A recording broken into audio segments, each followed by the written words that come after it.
Welcome to another episode of the Powerless to Powerful Recovery podcast. My name's Jason. I'm an alcoholic and an addict.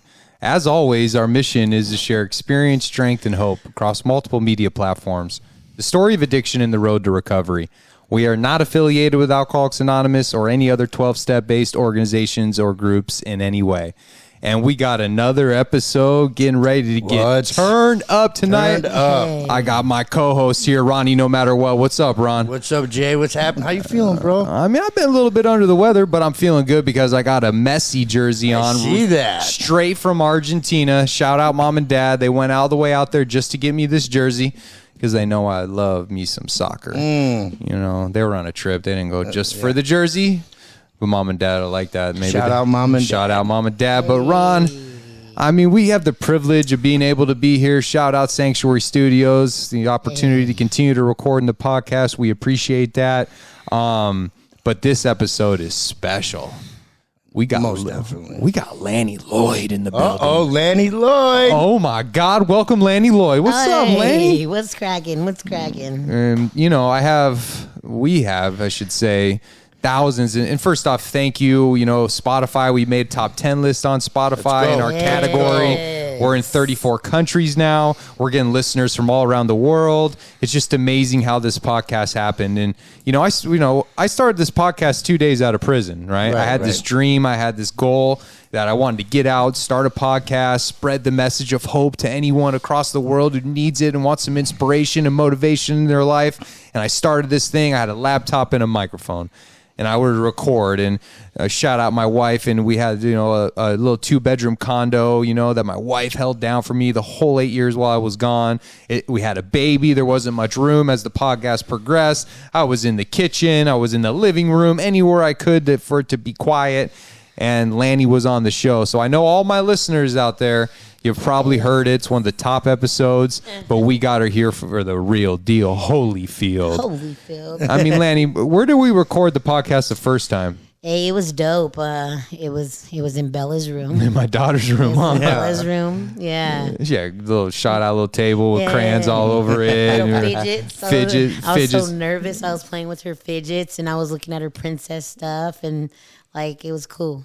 It's crazy. Company. It was crazy from where we recorded it to what it became and how good it came out. It's pretty cool. But the equipment that we have now is next level. And so you're one of the top. I mean, your message will blow anybody's hair back. It'll make men cry, right? And you know what that is God. It's the Spirit. And you have the ability to do that because God flows through us. Absolutely. Because God wears what, Ron? People clothes. Okay, there's for sure. Okay, all right. And so if you want to hear the other episode, man, go ahead and check that one out. But today we're going to go round two. And I remember when I met you, Lannie, and I spoke at that meeting, and you sat literally right in front of me, and I was making eye contact with you. I was just out of prison. It was one of my first speaker meetings out of prison. I drank a Bang for the first time. Did I take my shirt off? I was foaming at the mouth like a pit bull, freaking sweating, standing up. Facts. It was crazy, man. and we met from there but Ron, how do you know her? Well. This is interesting. What's ironic? So, everyone knows Jason and I have known each other a very long time. We knew each other before prison. Shout out to all the telemarketers out there. Telemarketers. Keep dialing. Smile and dial. You get out of prison in 3 days, you'll be out 2 years. Yeah. So you got out of prison 2 weeks before me. You met Lannie before me. True. Right? Yeah. Okay. Intertwined through Valerie and that meeting. Shout out Val. Crazy Val. ass. Yeah, she's crazy as hell. That's my bestie. And I met Lannie at Faith Over Fear at the park. La Pedera Park. Man. A lot of magic happened. I scored a lot of goals in that field as a kid, brother. Hey, a lot of magic happened there too, huh, Lannie? Ain't that right? So, what kind of magic? What are we talking about here? Another show, another time? Another show, another time. So, I end up at La Pedera Park because when I got out of prison, COVID was... Yeah, it was still COVID. It was still COVID. Yeah. There wasn't a lot of meetings. And some people told me to go to La Pedera Park, that there was a group of tweakers there that did a meeting every night and go check it out. Sounds like a plan. So that's That's where I met Lannie. And I remember the first time I noticed Lannie. Shout out Nova House. She was one of the Nova girls, and she was in the circle, and it was nighttime, and there's probably about 60 people in the circle, and she was going off, talking about not messing with sober sisters, and we stick together, and she was new in recovery, and she's got spirit. Did you 13-step her, player? He sure did. Oh, shit. Yeah, keep going. Okay, all right, okay. And you know why they call it 13-stepping? It's step 1 plus step 12, which makes 13. Let me share, step 12, my unmanageable life with you, step 1, 13. Two dead batteries can't start a car. That's right, brother. Go ahead. This is getting good. This is getting real good. So, you know, I tried talking to her a couple times, and she ran away from me. Like, the meeting, we'd go to pray, and I would go to hold her hand. No, yeah, you want to hold your hand. We'll hold your hand, baby. She'd take off, you know. Yeah. And little by slow, I kept going to that meeting, and I kept seeing her there, and then we ended up going to. You were a charmer. Don't bypass that. Well, you know, you try to get your whistle. Put a couple deals on. Right. Put a couple deals on the board. You know what I mean? Board it. You kept checking if my shoes were clean or not. Like, we'll get there. If you want to know what that was a reference to, check out Ronnie No Matter What's episode.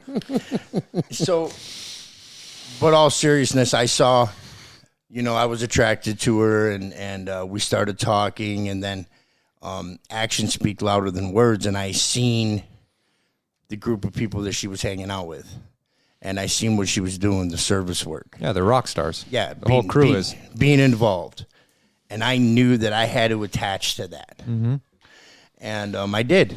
I attached to that. I got a service commitment in that home group. I made that my home group. Fell in love in the home group. Fell in love in the home group. You know, met the woman of my dreams. Got engaged in Christmas time. You did. You know, you've known me a long time. Dude. I do. I have. You couldn't have called that one. Most of them I've seen coming. You know? But I wouldn't really say that, right? Like, I've watched you guys meet, work a program. You guys fell in love through recovery, right? Right. Through service and through faith over fear and going to meetings and spending that time and going on retreats and going to the hotels. I must say this, too. For anybody who's listening, you're new in recovery and you think getting in a relationship is a great idea. It is a great idea if you're ready to put in the work. True. It takes work. It definitely does. It takes work, because if you don't put in the work, well, then you're going to have resentment, and you're going to have all these character defects that come out, and a lot of things are going to happen that are going to be unpleasant.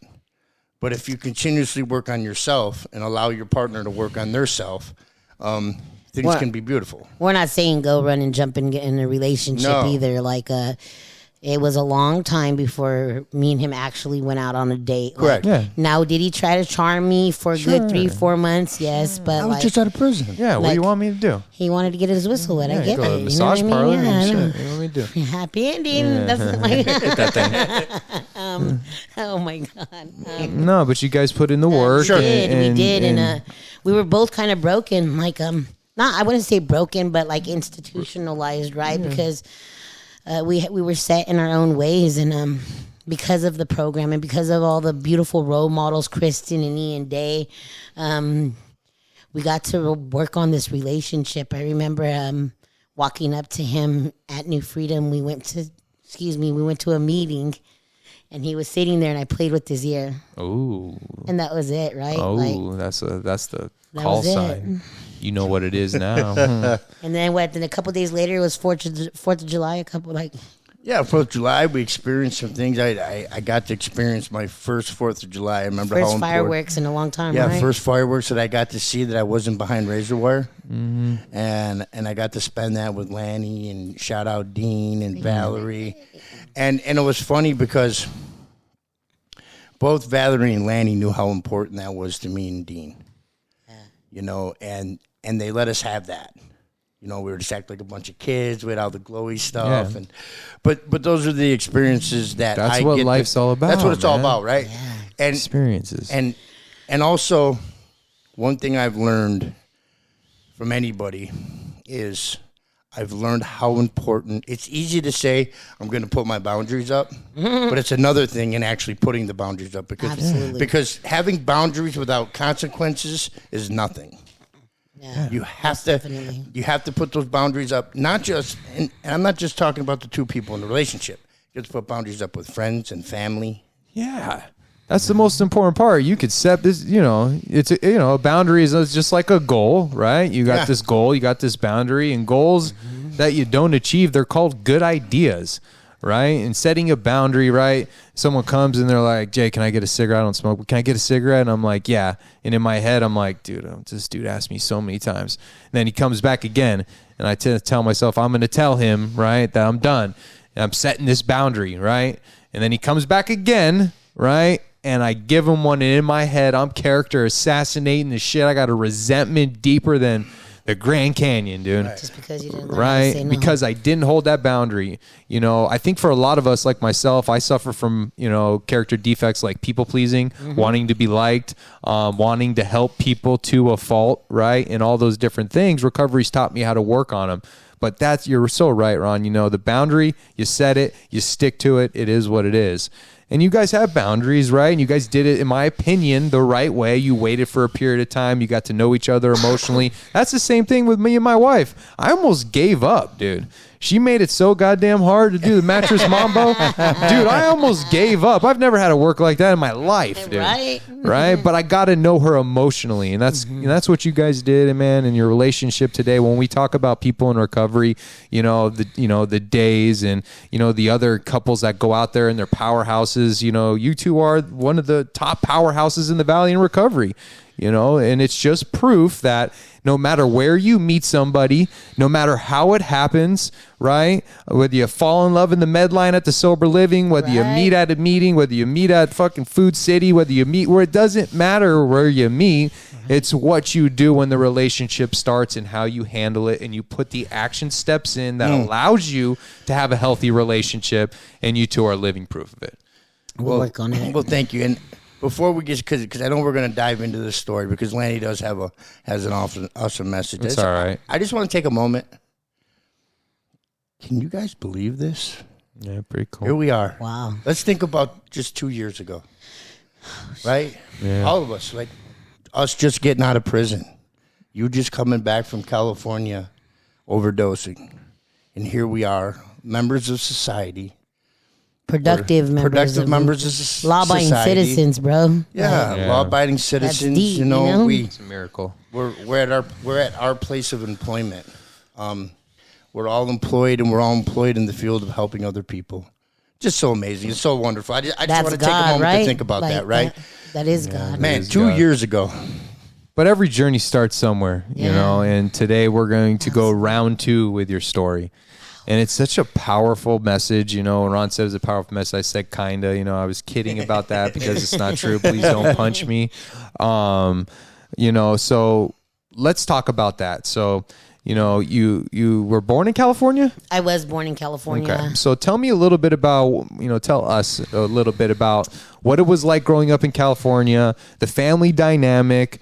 You're Mexican and Irish? Yes. Okay. Yes. All right. Is it St. Patrick's Day? When's tomorrow? Yes. That's your holiday. That is my holiday. Okay. Yes. So why don't you talk about that? Everything that comes with the family dynamic growing up, we want to hear from you. Okay, so I just told you guys I'm Irish, right? I get my Irish side from my dad. My dad's family's from Boston, South Boston, Massachusetts. Oh, Whitey Bulger. My dad is the first American. Hitting them armored cars. What's that movie? The Town. Oh my God, that's a badass movie, dude. Yeah. Okay, sorry, Lannie. Yeah, Go you ahead. guys are Okay, crazy. go ahead. Nah. My dad is the first American on both sides of my family are immigrants, right?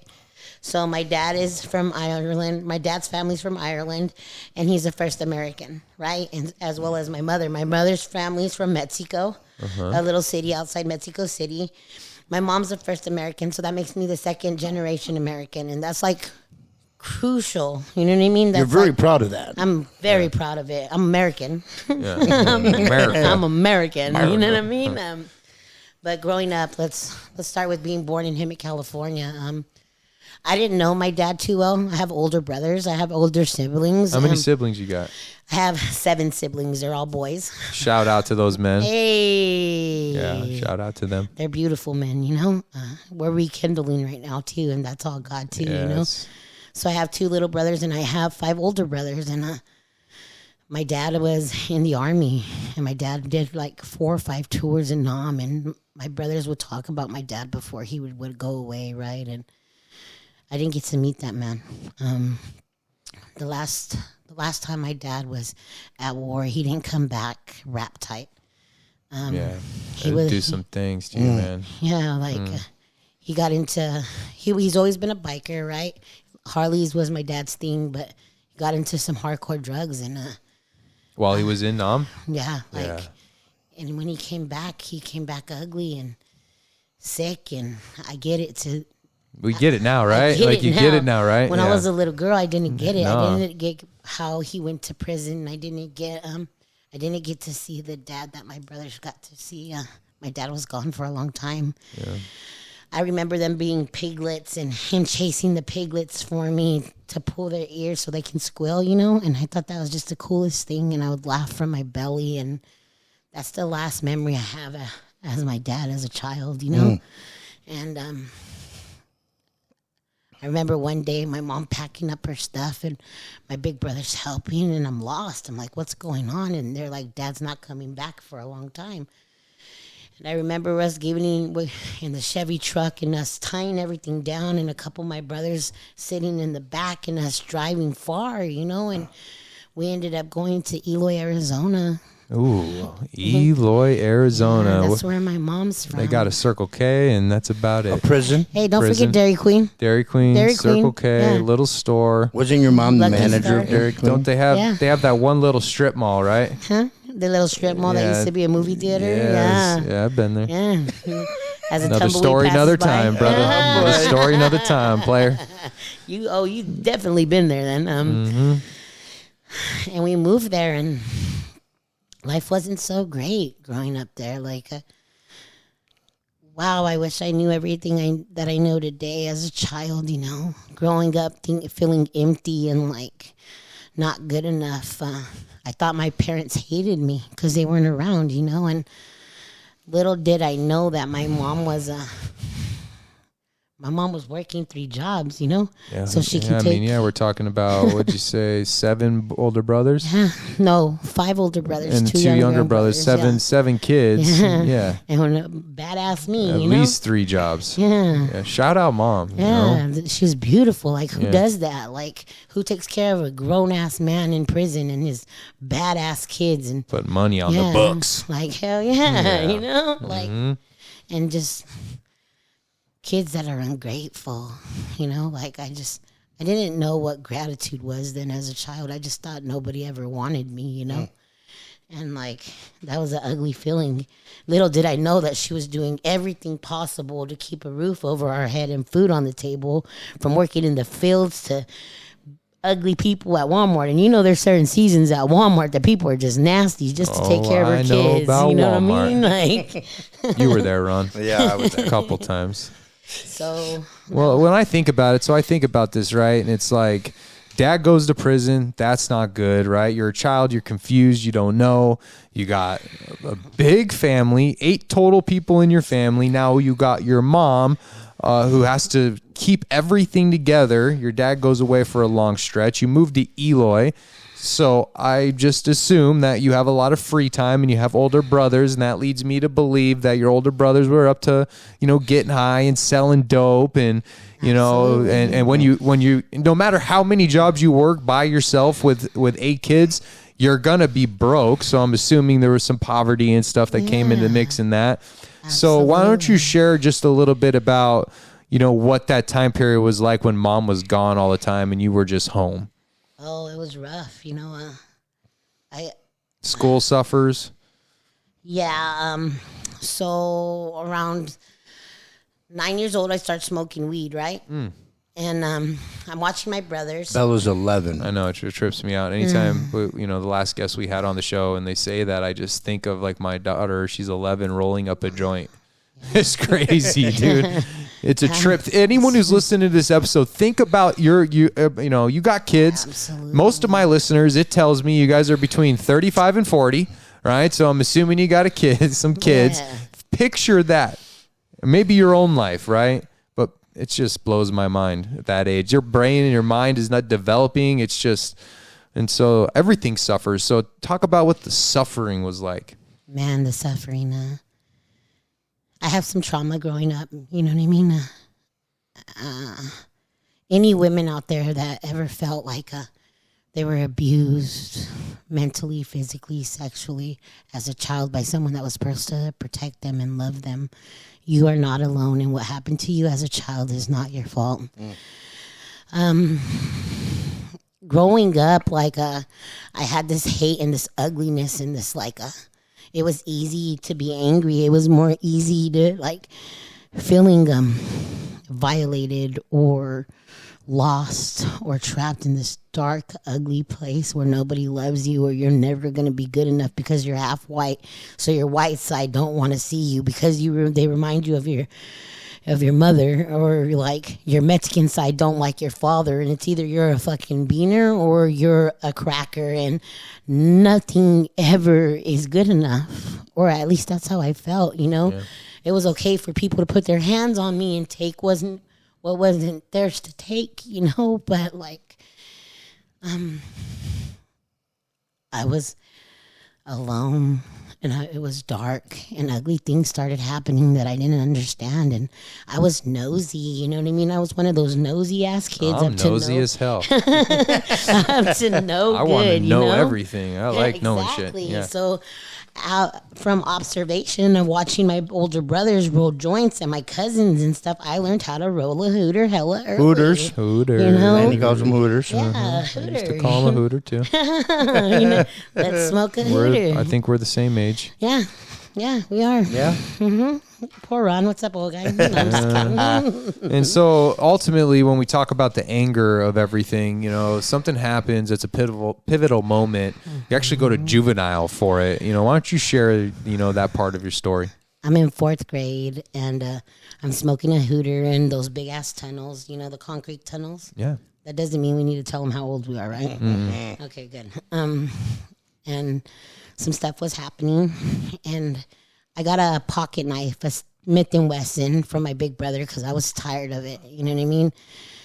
The knife was for someone else, premeditated, right? I'm thinking about hurting somebody in my family because I'm sick and tired of them hurting me and abusing me. And so I'm taking this everywhere with me because I'm angry and I'm lost and it's dark. And I'm smoking this hooter and minding my own damn business. I didn't care anymore. I didn't care that I didn't listen in school. I didn't care nobody loved me. And the 6th grader comes in the tunnel, and I'm smoking weed, and he rips my shirt. And he tries to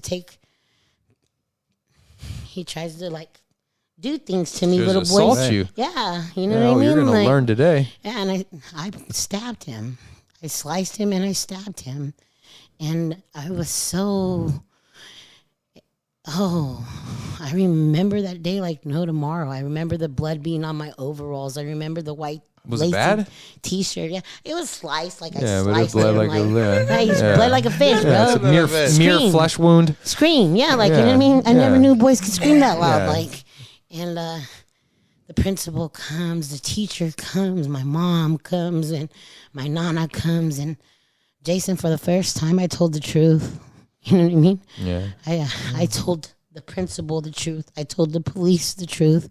I told my mom the truth. I told everyone the freaking truth, and nobody believed me. And that's when the hate began. You know what I mean? That hate, that rage. Here I am begging you guys for help, telling you guys what this little boy did to me. And the people that are supposed to protect me didn't want nothing to do with it. And wow. So I go to juvenile hall. But juvenile hall for me as a child wasn't like that ugly place. Most kids would be like, hey, that's pretty ugly. You know what I mean? a carton of milk on. Okay, we get chocolate milk Like, in elementary every Friday, dude. Every other day we got chocolate milk in juvenile hall. That was so dope, and like fresh fruit and stuff. You know what I mean? And like good meals and like. Thank you, good sir. Yeah, like yes, I get to eat this today, right?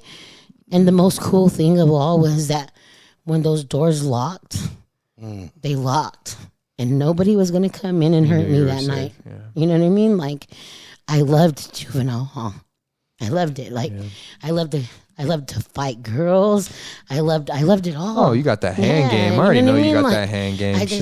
There's this discontent and this ugliness that it was. I just wanted to be left alone. Yeah, and so I got to go to school. You know what that feeling's like, Ron, with her story and her message. I do.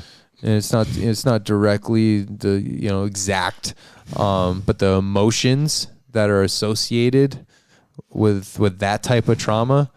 I mean, you can feel that, right? Sure, absolutely, and that takes on different forms. Even though, like, I can relate that to many different areas of my life, but when we were in prison, right, we were such a detriment to ourselves when we were out there using. Yes, There's those brief moments where I was so grateful that I had my cubicle. And all this stuff was mine, and nobody was going to come.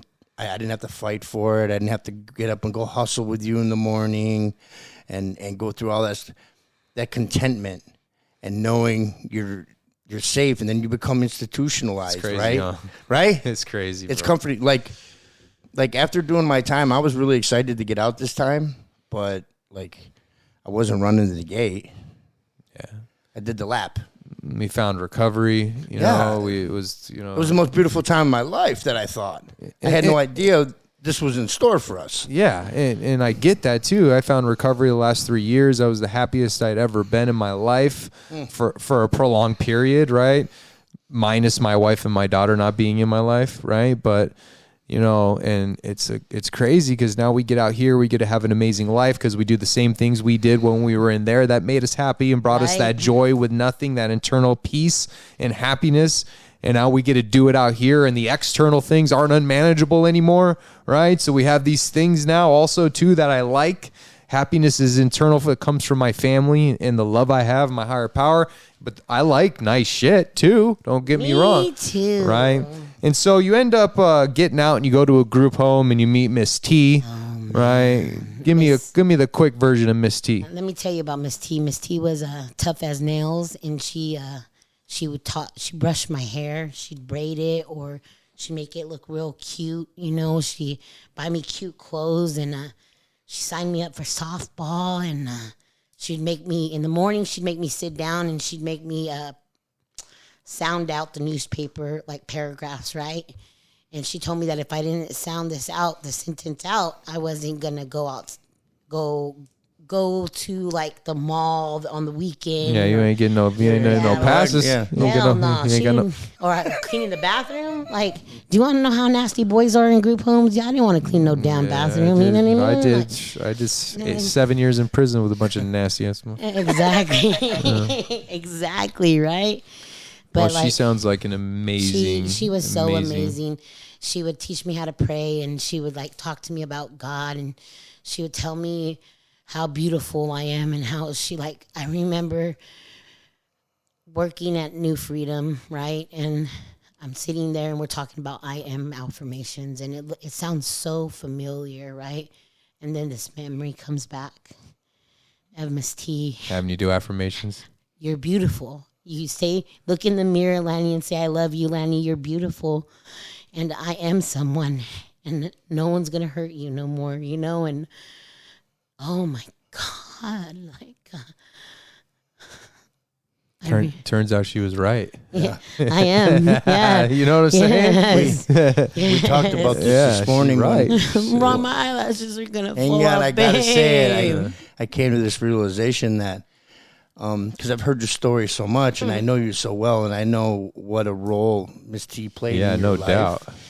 And that you are Miss T to so many. She's a new Miss T. You're Mama Bear. Mama Bear. Everybody that knows you calls you Mama Bear. And you are Miss T to so many women and men. And that's something you should be extremely proud of, the impact that you have, because you had that example in front of you of a woman that didn't owe you anything, that made you believe in yourself, and that's who you are today. It's amazing. It is amazing. And so you end up, you had that period of time in the group home, and then your dad gets out of prison, but, things have changed, and, your mom and dad get a divorce. Tell the Pinchy Gringo story. You want me to tell the Pinchy Yeah. story? I'm trying not to breathe in here because I'm a big girl, and I feel like I'm going like hotboxing it and stuff. Fine, yeah. You'd be hotboxing them joints when you smoke too. Don't worry about it. So my dad was never around for a long time, right? And one day I just blazed, and Ben Davison's and how Mexicans used to dress back in the day, I remember. Had my hair all You had the feathered Nike out, Cortezes on. Yes, exactly. Creased up from the feet up. My little sketty. West Side? No. Oh, my bad. No. We're not Connection, gangbanging. bang, bang, bang. You know that song? Yeah, I do. It's the booyah. I really want to do that right now, right? No, I'm just kidding. So I walk in, decked out, right? And my mom's sitting on this guy's lap, Jason, and my mom wasn't a flirtatious woman, right? My mom, shocking to you. it was detrimental, to be honest. So I asked her in Spanish, "Ama, ¿quién es este pinche gringo? Who's this fucking white boy?" Excuse my language, you know what I mean? And that white boy spits fire back at me in Spanish, and no me hablas así, yo soy tu papá. He told me to be quiet. That's my dad. You know what I mean? Don't talk to them like that. And this man had red hair, red. It was your dad? Yeah, it was my dad. You didn't recognize him? I never got to see. I didn't remember him. The last time I seen him, he was 3 years old. And then, so then he went and did all those tours, came back, went to prison right away, immediately. Yeah. Okay, all right. And I never seen him again. My grandpa, his dad, never said a girl because my dad's family is blue collared all day, right? Mm-hmm. So they're really, really good people. And all my grandpa asked of my father is to never send me to that prison. Little girls didn't belong in that hellhole, right? Mm-hmm. So it kept me from knowing who my dad was, right? Because they didn't want you to go to visitation. Yeah, yeah. So he has this long beard, right? And before I walked in, there was this shiny black silver thing outside. And it was loud, and it was beautiful. And I loved how it hummed. Well, I mean, you're Mexican. Was it an accordion? No. It was a Harley, dude. And I was bad. It was loud, and it was, this guy had blue jeans on you. Oh, he had them dress blues on? Yeah, and I was tripping. He was all greased up, and Who the hell? He was really white. He was really, really white. Here I am banging a brown pride gang and thinking that I'm hard as hell, right? Mm-hmm. I'm not white. West Side. Yeah. You silly ass. And my dad's white. My dad is super white. Yeah. It was shocking, and my mom's sitting on him, kissing him and loving him. And I'm like, what is wrong with you? I mean, do you know he's white? He's really, really white. So all this racism and this prejudice that Ron's pretty white too. I mean, that doesn't fall far from the tree. And he's got a beard. Do you really want to talk about that right now? And he's got a beard, and he has grease in his hair. Just saying. Just a fun fact. He doesn't got grease. He got gel in his hair. Shit. Of course. And so what ends up happening, because what ends up happening at that point is, it's hard when you get out of prison and you try to go back into a relationship. My wife supported me through the whole prison sentence. We were, probably more emotionally connected than most. We did that thing, and I made it difficult. My wife made a newspaper called the Insera Insider. She did that thing for 2 years. Every week made me a newspaper edition that will come out every week and would have Bella's favorite things, what we did, Goodwill thrift shop finds, jokes. It was 4 or 5 pages she made for me. Right? Visitation every week. And when I had my visits, of course, the things that happened during that sense. But my point is when we got out, right, it's a change. You have to learn how to live together again, right? I'm institutionalized, right? She's institutionalized in her own damn way, and now we got to figure out how to do it, and it's not how to easy. like each other again, how to agree, how to let you take control, or like trust, go with the fears, the resentments, everything we got to get through. Absolutely. And so I assume that your parents were going through the same type of thing, but it didn't work out, right? I made their lives hell, Jason. I was hurt for so long, and I wanted to know where he was and why he wasn't there. I would tell my mom that my dad was cheating on her, because he was. I just didn't want him there. Yeah. He wasn't there to save me when I needed him the most. Yeah, so you're going to pay.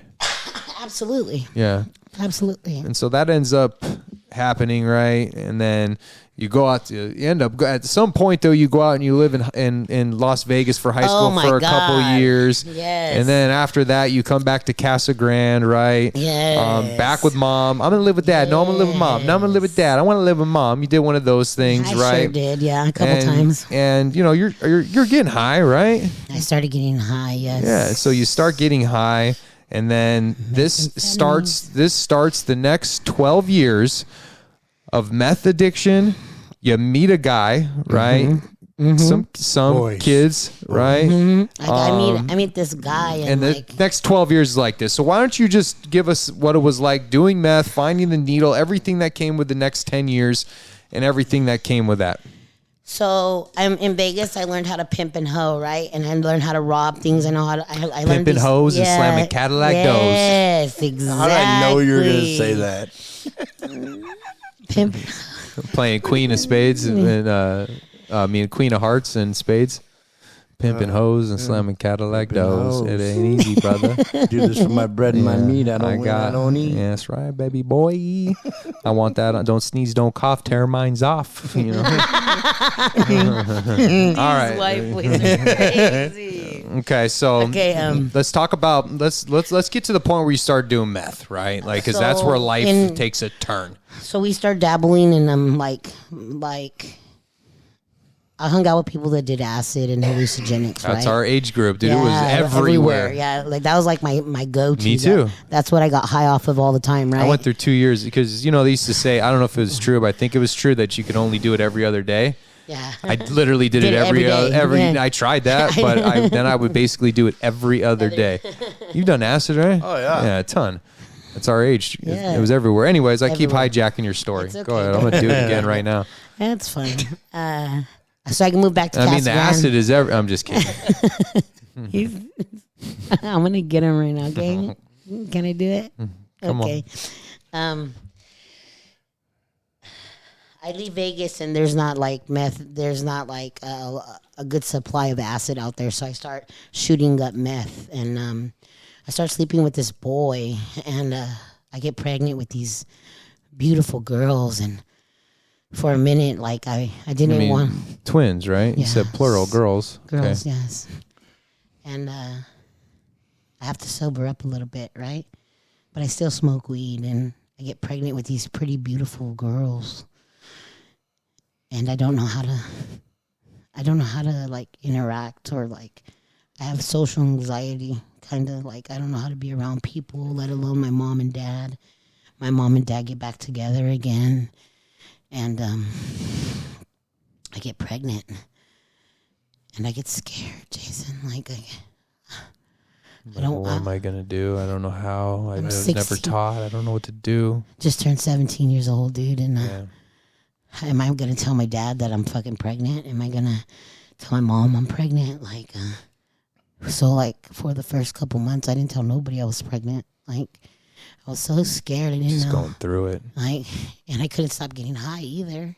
So I had to tell them for help because I didn't want to kill these kids either. And I needed to go to the doctor. You know what I mean? I needed to get some help. And I finally tell them, and my mom's happy about it. You know what I mean? Like, my mom's like, finally she's going to change, because they thought I was a butch. They thought I was gay for many years, you know, because I was confused, you know. And I tell her that I do drugs. I said, because they knew I would sell drugs or whatever. I'm 17 years old. They can't tell me what to do. I refused to let them what to do. I was battling my dad to show my dad that I could take better care of my mom than he ever could. I have this vendetta against my dad because he wasn't there to save me. You know what I mean? And oh, my poor dad, dude. And my mom takes me to my doctor appointments, and there was a feathered beat, like On the ultrasound? yeah. And the nurse looks at me and says, "Oh my God!" And my mom asks her, "What's wrong? Does the baby got a heart murmur?" I didn't know it was the baby's heartbeat. You know, this is old lady talk. Yeah. I don't have no experience in this. Yeah. And the lady says, "There's two of them." Son of a gun. Congratulations. I promised to myself that I was going to be this mom, and I was never going to leave them alone, and I was never going to let them feel how I felt, you know, and I meant it. And you mean that with everything that you are. Everything in my being. No you doubt. know what I mean? Like, I wanted to protect them. I wanted to give them stability. I wanted to give them safety. But I was never taught those things. You know what I mean? I didn't know what love was. I didn't know that it was supposed to be pure and kind and grateful. And no examples. like none. Yeah. Like, my mom was a great mother, and she did the best she could, and I will never rob her from that ever again. And my dad's the same thing. You know what I mean? My dad had a purple heart. Who does that? You know what I mean? Like, I just selfish and self-centered and lost. Trauma. Yeah. Trauma. Yeah, you know, and I leave, you know, and I start coming back and forth from Mexico, and I start becoming somebody, and I had an abortion very young, right? Long, many years before that, right? So I never have an abortion again. You know, that's another form of trauma that I have that just scared me, God. you know, Yeah, like at a very young age, you know? Hell yeah. And I have kids, and I just keep having kids, and for a while I would get sober because CPS would get involved, and I'd be good, you know what I mean? I'd be good to go until they were gone. Like, under structure, I was great. Yep. Like, as soon as they took that off and you had some wiggle room. Yeah, done. Because that's that thinking problem that we have. Right? Because really you say, okay, now I don't have to UA for CPS. I've done all the parenting classes. I know I'm not going to have to see him for a month. Self-knowledge. They might drug test me when I go, but I got 30 days. I'm going to do it one time, just tonight. Yeah. I'll stop tomorrow for sure because the kids, I'm doing great. Everything's good right now. And you get high, and the phenomenon of craving kicks in, and the disease of more happens, and more and more and more until you become power. You get rated. You're pregnant with twins. You get rated. You've been pregnant with twins twice? Yes. 2 times you've been pregnant with twins. Mm-hmm. You get rated. You have broken relationships. How many baby daddies you got? We'll just go there. You got 5 baby daddies. Baby You act like you live in Compton or something. Shoot. All them baby daddies. All of them. You know, and the truth of it is all the kids that you have had, you love them more than anything in this world, and you always have. Right? I just, man, like, I never gave myself enough credit to even embrace those feelings. After a while, after choosing drugs and men over them repeatedly, so many times, you know what I mean? Like, I stopped. I blocked all those feelings in this box, and I locked them up, and no one could ever bring them out again.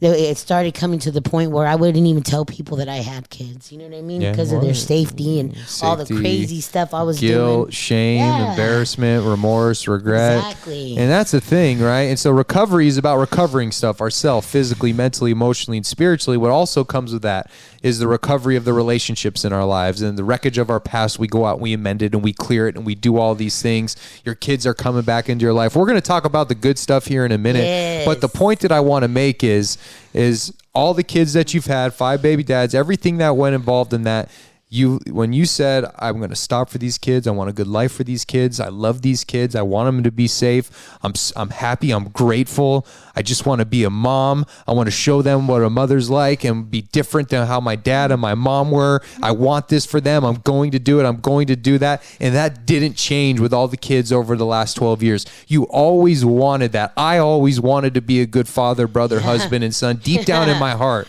But love is an action word, right? Yes. And when I'm powerless to drugs and alcohol and the phenomenon of craving, right, I don't have any control. It's the baffling feature, the utter inability to leave it alone no matter how great the necessity or the wish, right? And so when I feel again, when I sober up, I love my kids. I love all the kids. I love everybody in my life, but my actions show that I hate them. I don't like them. Put them in the box, right?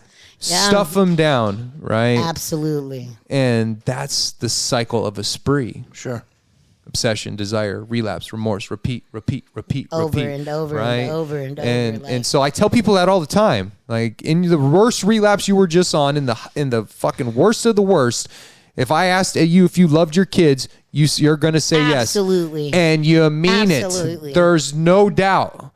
But your actions don't reflect it. You hate that they don't reflect it. And drugs and alcohol is a solution. That don't think, don't feel. Pill. Yes, don't think, don't care. Yeah. So shout out to all the kids, the ones you have contact with. I know how you feel about that time period. And today, you're a good mother.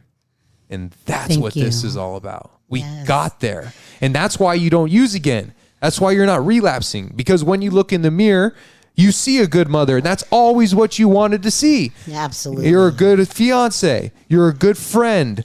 You're all the things that you've always wanted to be. That's what you are today, and that's why you don't need to change the way you feel. Like, I got to embrace it. You know what I mean? Like, but that comes with working the steps, too. You know what I mean? Like, so let's get to that, right? Let's talk about that.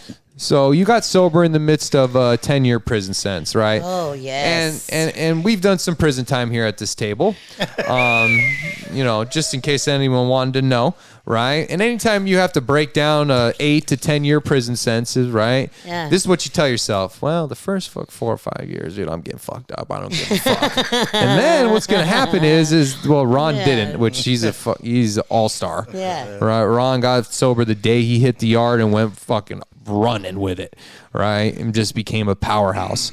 But your story's a little bit like mine, right? Absolutely. We went wild. We needed a little bit more data about ourselves. And so it all culminates in the year 2014. Oh, man. In the midst of halfway through just about of a 10-year prison sentence. Like, I started talking to my mom and I started building a relationship. I start learning how to communicate. There was this lady named Mama K on the yard. Shout out Mama K. Mama K. And she told me that I couldn't hold my feelings inside no more, that I had to talk to people about them, and I got to tell the people that are important to me, because she's been there for 30 plus years. She's a lifer, right? Yeah, and shout out to them. People start leaving. They can teach you so much. So how to see the beauty in everything, right? Even the tears, even the firecrackers, even the Christmas tree. You know what I mean? Like, if it has lights on them, if there's ornaments on them, or what colors they are, or like how does the turkey taste when it's freshly out of the oven, or putting apples and raisins and stuffing. Like, this is stuff I write about her. Like, I try to paint this world out here so she can see it through my eyes, you know? So one of my daughters died January 14th of 2014. And I don't cry. I don't do nothing. The yard office became my best friend. You know what I mean? Like my favorite place in all of the prison that year. I come back and I don't think I deserve to cry, because the truth is I didn't go to her parent-teacher conference. The truth is that I didn't show up when she needed me to show up. I didn't think I had that right. I thought that I lost all rights of being her mother, right? And it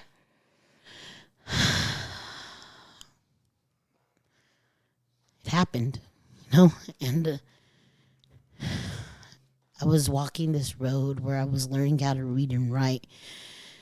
And because you're in prison now, you're in your 30s, 25, 30s-ish. And I was 29 years old. And you don't know how to read and write. I don't know how to read and write. That stuff Miss T used to try to teach me, And when but that's the only teacher you had. Yeah, and I go to her room and I tell her what happened, and I tell her that I'm never gonna do school again. That I'm making a choice, that I don't want a better life. I just want a comfortable life where stuff I'm already good at. And she tells me selling your body and selling yourself short is a better life, Lannie Lloyd. I said, I don't know any different, lady. Yeah, well, I mean. And she pulls out a pink ruler. And she says, here's the fucking book. Go practice. Don't leave your room. And you should try crying a little bit. And then you might feel better. Suck it up. You know what I mean? Suck it up. Lifer, come on now. Yeah, And you're preaching to the choir right now. And you're getting out. Go. I read a book. You know what I mean? It's a little... Boxcar Children, is the first sequel to it, and I read it, and I tell her about it, and I ask her what these words mean, and I start crying, right? And I said, did you give me this book because this is like a book I should be reading with my daughter? No, I gave you that book so you should, when you get to read it with your daughters that are still living and your sons that are still living, you're going to get to do it one day, Lannie. I said, are you giving me these books because you think I don't know how to read like an adult? And she goes, no, I'm giving you these books so you can start having an imagination and planting a little bit of hope for you to read to your kids one day. But if you got out of yourself for once and actually hurt for once, you would see that people aren't as ugly as you think they are, And I get this letter in the mail in February 22nd, right? And I read it to myself, and I can actually read this, right? I can actually read it, you know what I mean? And it's from my Aunt Terry, and she says my mom's cancer's back, and she's back in hospice to call as soon as possible. Never good, right? My mom was a cancer survivor 3 times in a row. But for the 4th time, leukemia came for her, and she couldn't fight it. You know what I mean? She couldn't. The first time she did it for her kids. The second time she did it for herself. The third time she did it for her grandkids. Right? She always would explain stuff like this to us. Yeah. And over the years of me being locked up, I started asking my mom if I was good enough, if she loved me, or if she loved my brothers more, because I finally was being taught how to ask certain questions and express your feelings. Yeah. And we started building this bond, and I wanted a mom, I wanted my mom, and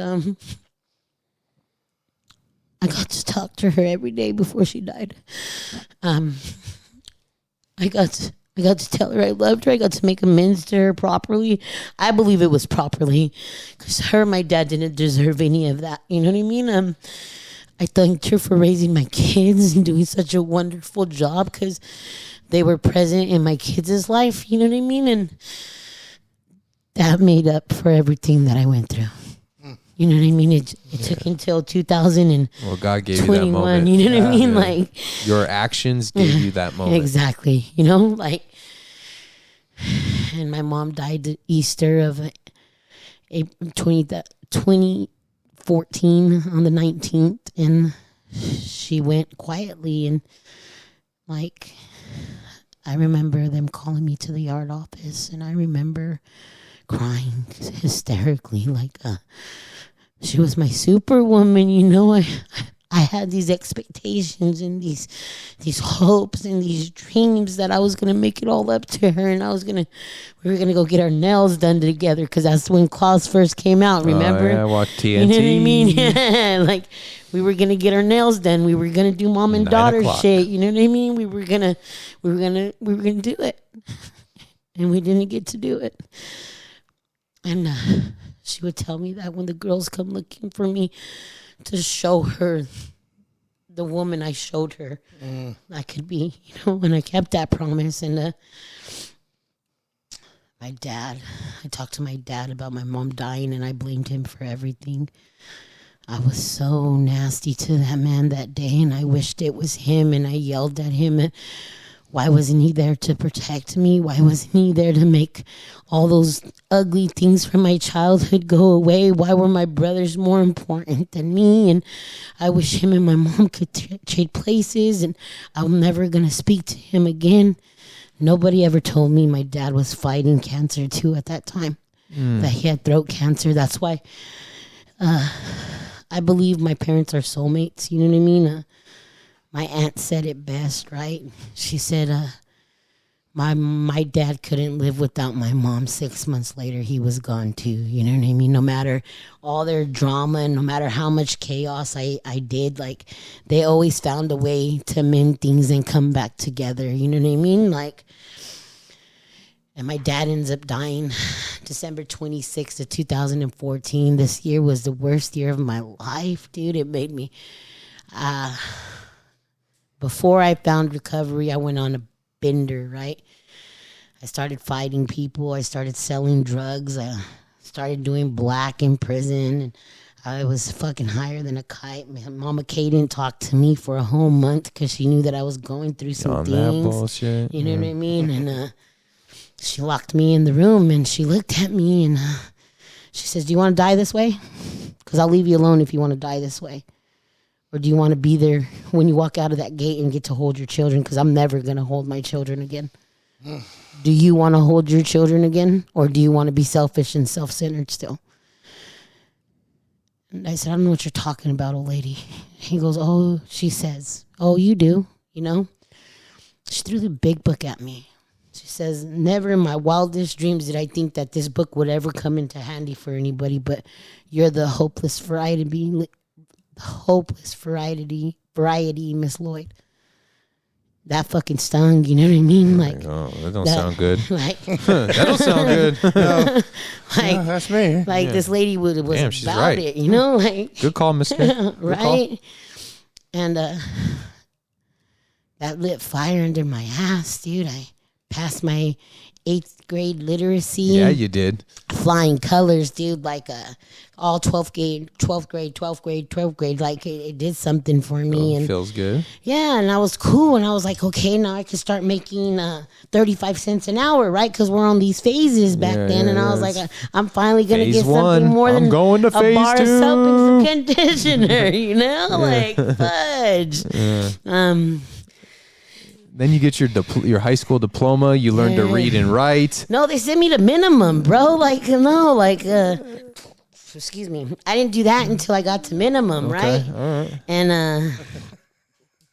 I was mad, dude. I go back a couple weeks later. The CO4 comes and gets me and says, you dropped this amount of points. And for the first 5 years of my sentence, I got tickets galore. You know what I mean? I was never leaving, you know? Like, You're on 4-yard? yeah. Yeah. Yeah. Of course. And he says, it's time for you to go. And I said, I'm not going nowhere. Where am I supposed to go? You're going to minimum. Minimum like to Pedro, Paestua, you know, what Rosa. are we talking about like, here? what kind of minimum am I? A two-man can't cell? tell. I You know can't what tell mean? you. And he, yeah, exactly. Yeah. I don't know. Bullshit. It's right there on that paper. What's Yeah, the you code? know. What's the code, brother? They don't even want to tell you, like, no love, right? A03. And I signed this paper. I talked to him for a little bit, and I go back to my cell. It's 8 o'clock lockdown. I finally lay down. I'm thinking I'm not going to leave for a couple weeks, bro. And next thing you know, they knock on my door and tell me to pack up. Make sure you're ready by this next count. I walk into a yard the next morning with 1,300 women in camp, and I was like, what the fuck? Hey, hold Two-man cell, 5 years in a row, you know what I mean? Just did Lummy time like there was no tomorrow. Maria, Cruz, no problem. And then all these girls and all this Is it a stuff. dorm? No, it's dorm status, but 1,300 people, though, like 6 different airplane holders. All right. Yeah, I got you. I know. Like, what the Like Whetstone. fudge? Yeah, like, Yeah. I was like, this is crazy. A side, B side. Yes, Yeah. A, B, C, D, yeah. Yeah, they had the 4 big ones. Yes, Yeah, the yeah, 4 yeah, sides. yeah. So they had the divider with the little door they would Yep. lock at night so you couldn't go over there. Yeah. Yeah. Like, But that's where you work the steps, right? Like Yeah, you end up meeting Colby Love. Colby Love. Divas. Let's go. You played softball in the Divas. You met Colby Love, who big shout out to her. She's huge in the recovery community. Respect to you and all the great things you do for all the women, men too, but mainly the women you sponsor. You're a shining light to them. Yes. And you started to work the steps and you started to see some results. You know, they say in the book, half measures avail us nothing, right? But I'll tell you what, if you at least stop using and you try at the steps, right? And you give it effort, at least some effort, your life still will get better. For sure. Right? Better. But what you're getting is relief, not recovery. Right? So your life starts to get better, right? You see some results, but you weren't honest, right? I was not. And then you get released in 2019. Yeah, I do. Right? Do. You go to the Skelly House. Hey, shout out Skelly. Yes. Bang, bang. Yes, Yeah. all day. All day. Yes. Shout out Val. I know she was there. I love you, Val. Yeah. That's my baby. And, you know. I go to the Skelly House, right? And I get my stuff together. I got this job from the secondhand store with a forklift driver. It's an amazing job. I learned how to do the butt. yes. And these women are strict, bro. Like, Shout out. these women.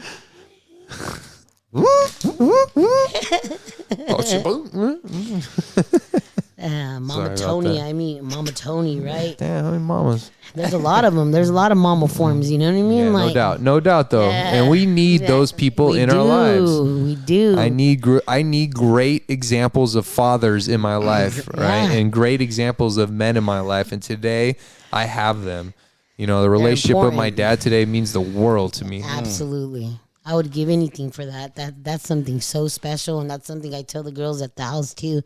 Like, our parents did the best they could. Like, that's one of the biggest resentments a lot of people have against their parents, you know. And maybe they just didn't know how to love. Maybe they just weren't taught that either, you know. Like, there's so much that goes into it that if we take the time to have the awareness to assess the situation along with our own actions, we get to find peace. Right? And that's what we're looking for. Forgiveness, you can call it whatever you want to call it, but it's peace for us. Exactly. And that gives us the ability to move forward. Yeah. And you start working recovery and things are going good. You want to say something, Ron? You're looking like you just want to get with the business. No, I'm just, I'm just sitting here just looking at the two of you, and I'm just, like I said in the beginning, man. Yeah, it's pretty cool. We're here, dude. We're here, baby. Go ahead. I don't want to. So no, I didn't. Met a guy. Let's just say it. Just say it. I met a guy. Not this guy. I made the guy. Not this guy. Not this guy. No, she got 13 stepped before.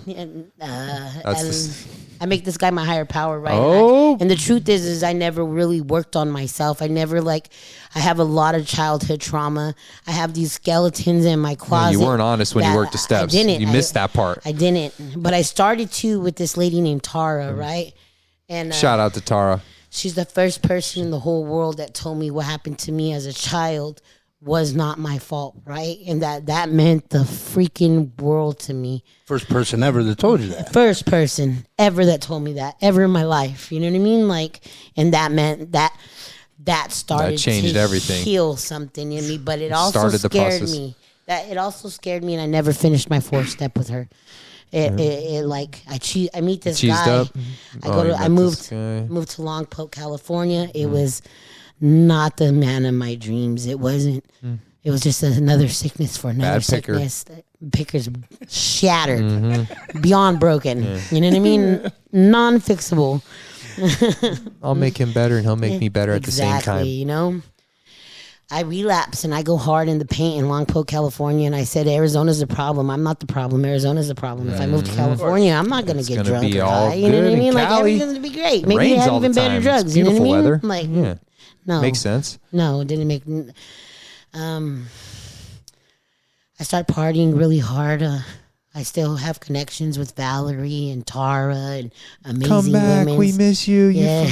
You fucked up. You're stupid. He's gonna ruin your life. We got your room still. Exactly. That's exactly how it went. Yeah, you know, because that's what we do. Yeah. That's what we have, our fellowship, we have our people, and we know and love each other. We have intimate relationships with the people in our life. Not sexual, right? I'm talking about intimacy, the genuine sharing of one's true self with another. Exactly. That's how we get to love and know each other. So when we see things, we got to give everybody the dignity to take their own journey. Sometimes we got to love them from afar, but the love doesn't stop. And when the time comes, we let them know we're ready for you. Yeah. Right? Absolutely. And that's what they did. And, They did. And the point came after an ice cube and a Narcan. Two gay guys, Santa Barbara. Shout out to you, man. You know who you are. You know what it is. I will be sending you guys this as soon as it comes out.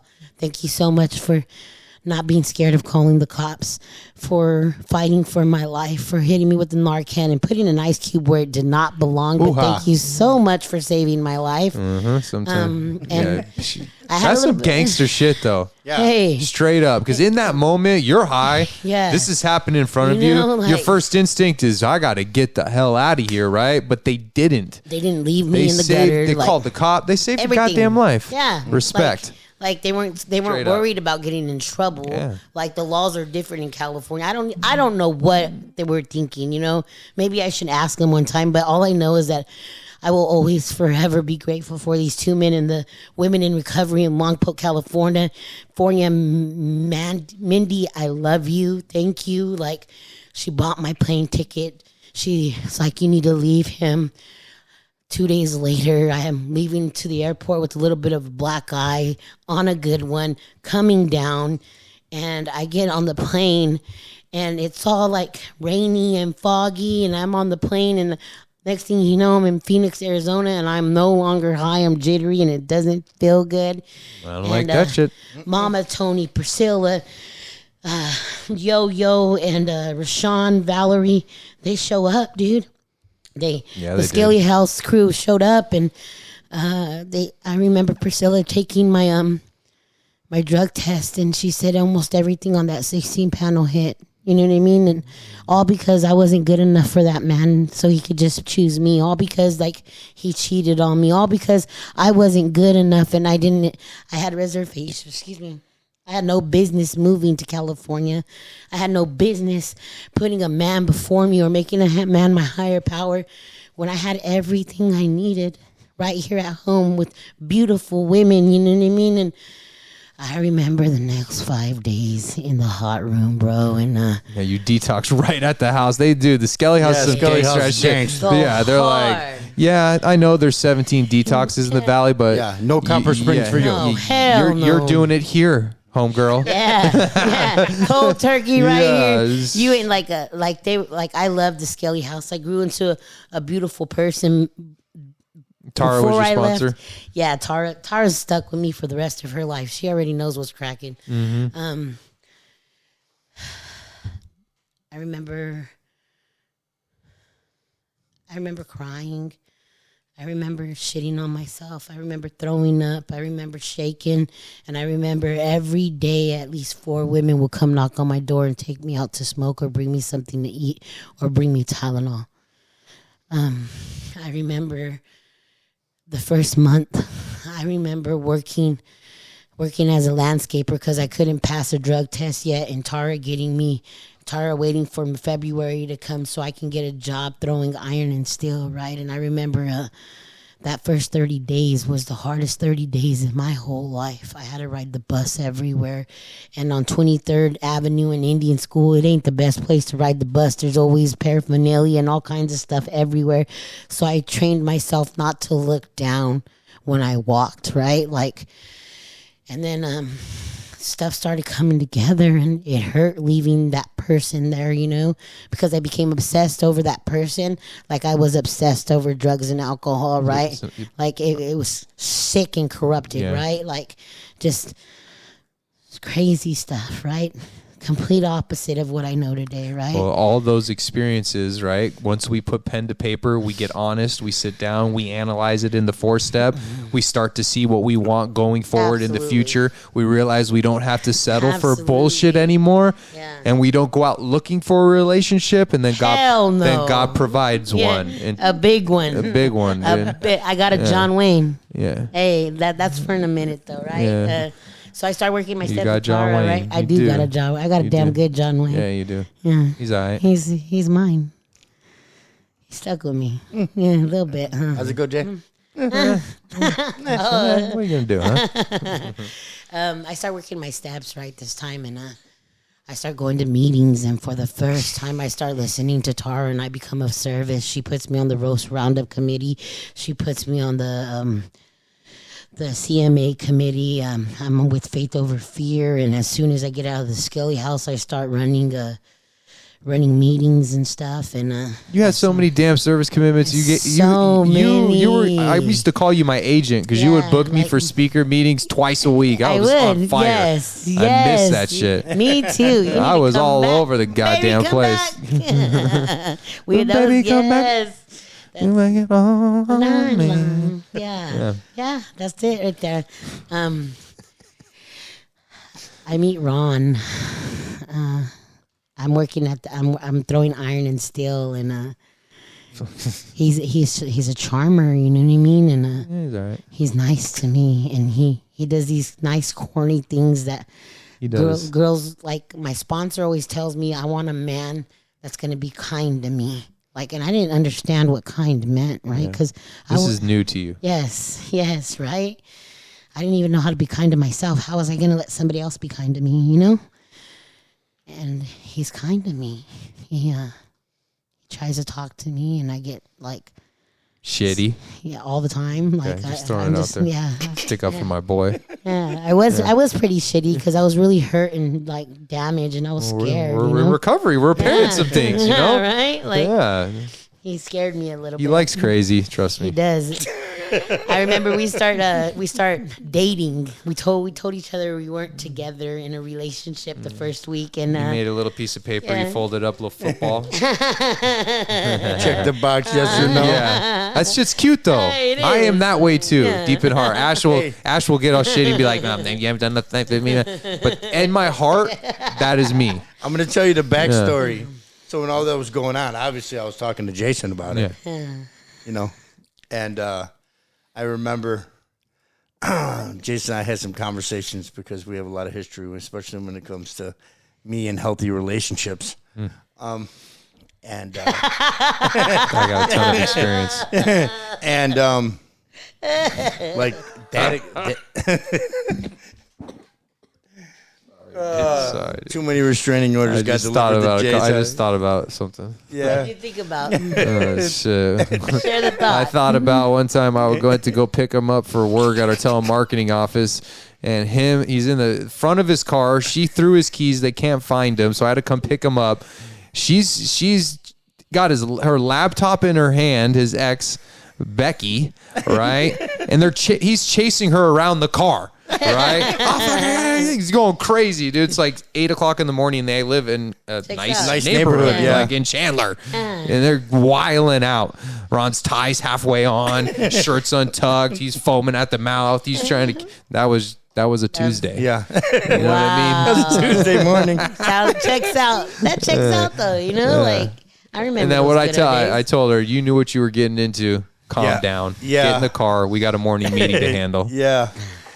And but I remember when all that was going on, and I was talking with Jay, and because you know when you guys know our story, and when I got out and we were doing what we were doing, you know, I respect Jason's opinion. You know, it's my little brother, and I remember talking to him about you. Right, we were having these conversations, and he would just listen.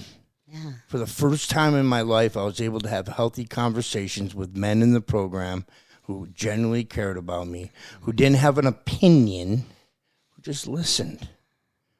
And that helped me, right? That helped me get through all that. And plus, your sponsor saying we couldn't have sex for 90 days. No, it was 30 days. It wasn't 90 days. No, So it felt like 9 years. It was 90 days, and we lasted 28 days because I paid your rent to come stay at my house. Oh, man. Just tell all of America that, baby. You know what it God is. dang. So anyhow, Rent's You paid. did that. Netflix and chill. Yeah. It's going down tonight. Yeah. Baby, come back. 28 days. I'm on restriction. My rent's not. Put that pass in. Put that pass in. Oh, my God. I'm on restriction. I'm over there giving Sean the money. I remember that. She talks about that to this day. And I remember that. Like, I remember liking my job, right? And then everybody started talking about working in recovery, and I wanted to work in recovery. And we started getting close. All of us started getting close, and you called me one day, and we were actually broken up. Valerie told me to call you. You called me back, and I start working this job, and I'm working my steps, and I'm being present, and I'm helping others. You know what I mean? And my life starts coming together. I asked you to help me with the resume. Remember that? Mm-hmm. You helped me with my resume. I did your resume for you. I did your resume and filed the application for you. Because I didn't know. I wasn't tech savvy then. Like, I'm so much better now. You'd be so proud of me, dude. I am so proud of you. I'm so much better. And that's the thing. I always believed in you. In that period of time when you asked me for help, this is my brother. You guys broke up, right? We were way broken I was up, like, shit, if you break up with my boy, you're dead to me, right? Yeah. Right? But that wasn't the case. Recovery Me teaches me love and tolerance and to love people, but specifically you. The love I have, the belief I have, the inspiration and shining light that you are. People need to see that, right? And so if it takes me whipping up a resume, making a phone call to do that, to give you the opportunity to take the action, it was a no-brainer. Yeah. Right? Thank you. And you had that opportunity to work at New Freedom, and you just ran with it. Absolutely. Right? And you loved and you loved and you did so much. You put your heart and soul into that place to a fault. Yes. You cared more than everybody in the building. Sure. Dude, facts. And I understand that. It made me whole. Get that. Like, they started calling me Mama Bear. I remember that. And Morgan that works with you guys, and Doug, and Savannah, and shout out to the girls. Shout out to all the New Freedom graduates who work at Sanctuary. Sean, Casey, Preston. Yes. I mean, we got all the all-stars over all here. of them. Like, and they truly are. They are. They're amazing. Getting to work with these individuals taught me how to be a human being, but most importantly, it taught me that I do deserve to be a mom, dude. Like, and today you're a mom. Yeah, and today I'm a mom, dude. Like, if you would have asked me 15 years ago when I walked out on my kids if that would ever have been possible, I would have been like, dude, you're full of crap. You know what I mean? Like, that's not ever gonna happen. And Valerie and all these beautiful people come in my life that ask me for advice, and half the time I tell everybody, don't ask me about relationship advice. Ron sees all the great colors, and he knows how to solve problems, and I characterize stuff, and I see things in black and white, and that's something I worked on a lot because that used to be my worst weakness, right? And then now he's sharing these colors with me, so I see the rainbow a little bit brighter, right? Nice. Yeah. And I start letting people in, and I start learning what action to take, right? Because love is an action word. Gratitude is an action word. Laughter is an action word. Like, you gotta, in order to laugh and know what that laughter really means, or let laughter kiss your lips, you gotta do some footwork, because in the big book of Alcoholics Anonymous, it says faith without works is dead. I got COVID and they sent me to the COVID hotel. Shania, I'm still on my resentment list for making me go. Ron was on my resentment list for making me go. Like, I gave him the number. Yeah, I was angry. I was so freaking mad. But I was introduced to my higher power. Because for the first time in a long time, there was paraphernalia on the floor. There was a broken meth pipes around there. There was a little empty baggies around. And I read the big book. I called Ian Day. Ian Day is one of the most godliest men I know, right? God, dude, Like, he is something. Yeah.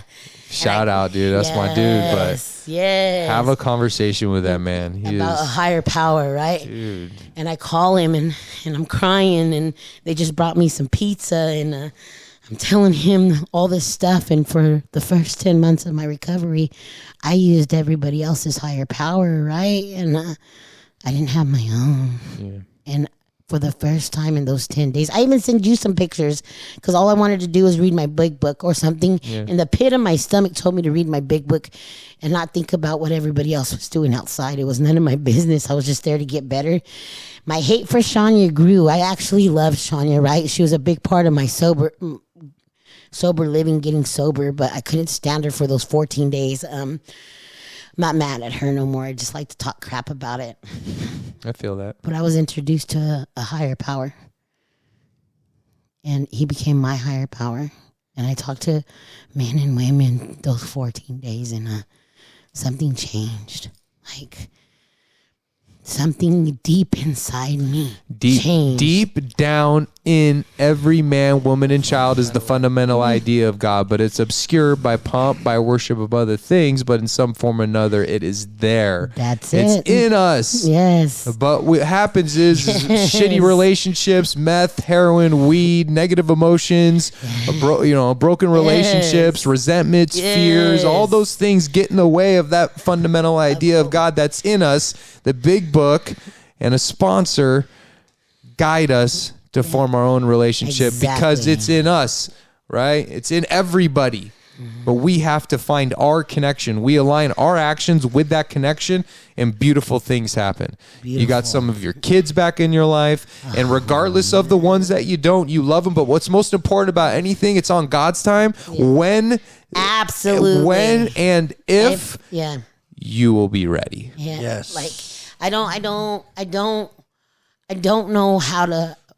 I say it's like magic. It's magical, like everything that's happening, right? The last 6 months, I have these beautiful children. I held 2 of my sons in my arms.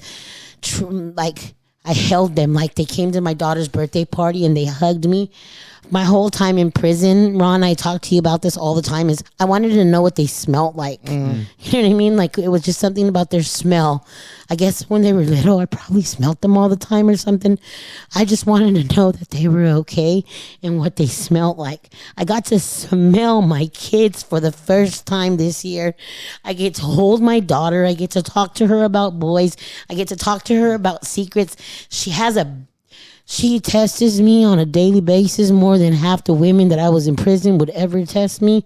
But she got that from her mama. You know what I mean? Like, she has my attitude down packed. She is nothing like the old me, but everything like the new me.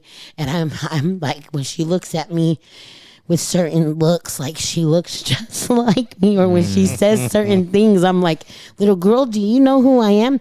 Do you know who I am? And I'm like, yes, obviously I do, you know, and it's just, gosh, it's so wonderful and it's so scary, but it's abundance. It's so much bigger than I ever thought that I ever deserved, you know, like. And I got to watch all these people, you and your wife with Bella, and while your wife was pregnant with Gigi, how to be a mom. And I'm like, if they can do this one day, God's going to give me this understanding and this blessing, right? And lo and behold, here it is. And me and my daughter, Savannah, right? She calls me all the time, and like we talk and we cry, and like she's starting to talk to me about her feelings and about liking me and about her dad, because her dad passed away a couple of years ago because of a heroin overdose. And like she brings all these old memories up, and she tells me about my mom. And Jason, if you would have told me when I was doing my first 4 years that my kids would like me, bro, like they like me. Like they love you. I love it. like, and then I get this beautiful man in my life that I share all these beautiful things with, right? And I got some health issues going on, and I got such a fucking variety of people and women that I live with in my house, like. And he comes over. I'm having such a bad day, Jason, and I've never had a man be kind to me before, you know. And he cries with me on the phone because I'm scared, like what's going on with my insides and stuff. And he says, it's okay. I'm going to hold your hand and I'm going to be with you every step of the way. So I made some doctor's appointments to get healthy. And like my kids are going to be there. My best friends are going to be there. And I'm going to have this surgery.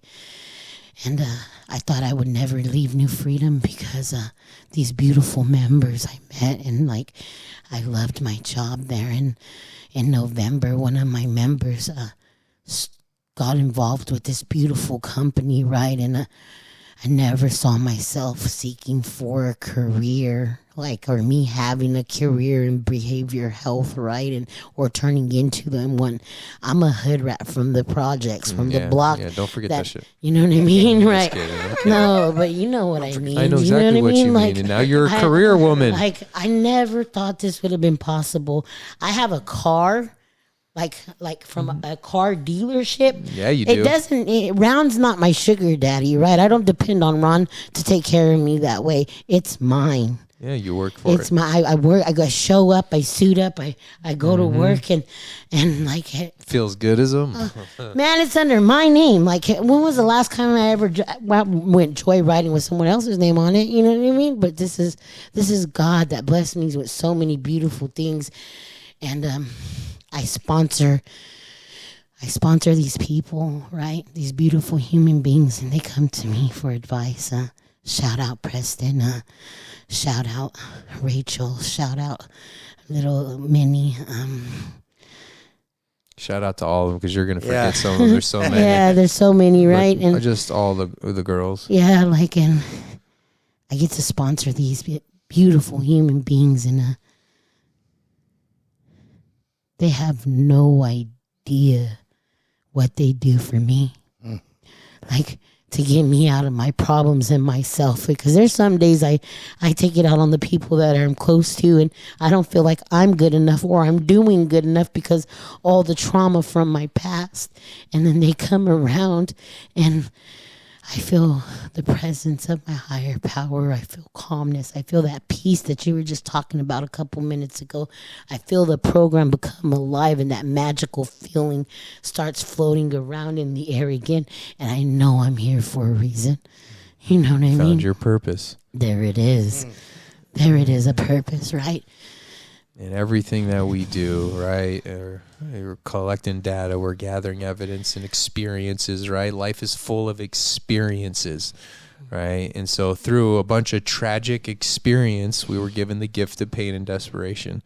Through an experience of meeting people in the fellowship who found the solution, we were able to have our own experience through the book. Absolutely. And once we've had that spiritual experience, God is everything, right? And we know that we've experienced it. It's not a belief, right? Through awareness and action, we see the outcomes. It's God because it's never been done before. And we experience God and it flows through us, right? Mm-hmm. And then now today, we're maintaining it, but we get to experience life now.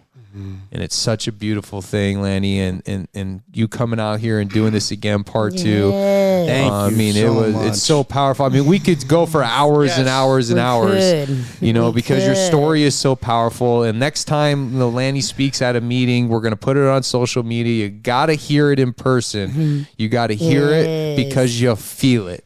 So, Lannie, I love you. Thank you for being on the show. I love you too, Jay. And Ron, where can they find us at, Ronnie, no matter what? Man, the TikTok's off the chain.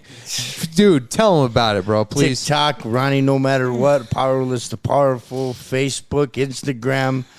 It's starting to pick up legs a little bit. The message is getting further and further out. It is. And thank you to all of our listeners. Dude, we're in 34 countries, bro.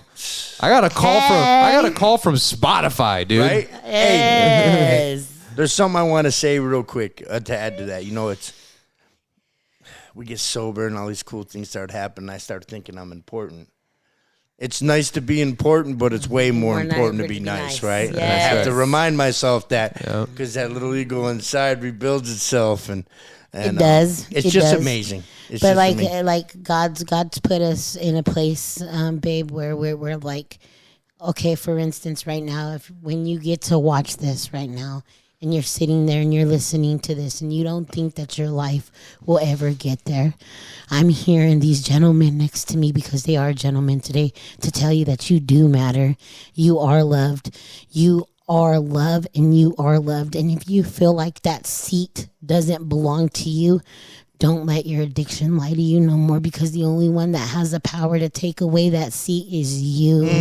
And if you stay there and you get uncomfortable and you stay in that meeting and you keep coming back and sitting in that chair, not letting a damn person take it from you, you're going to learn some things, and we're going to love you until you learn to love yourself. And never forget that there's other people out there that have a solution. If you like to come over to 43rd and Northern at the spot, we're always there. But never forget that you matter and you are loved. Wow. There it is. And there it is there. You know, continue to like, subscribe, share everything, message us, get on the TikTok, Ronnie, no matter what. It is picking up legs. The message, the guests that we've had, the message of hope that they bring through their experience is off the chain. So that's it for tonight. Continue to tune in. Episodes drop every week. Thank you for for all of your support. Can I do it one time? Thank you, Lannie. Can I do it one time? Go ahead. Who rocks the party that rocks the party? I rock the party that rocks the party. Who rocks? Okay, bye. Thank you.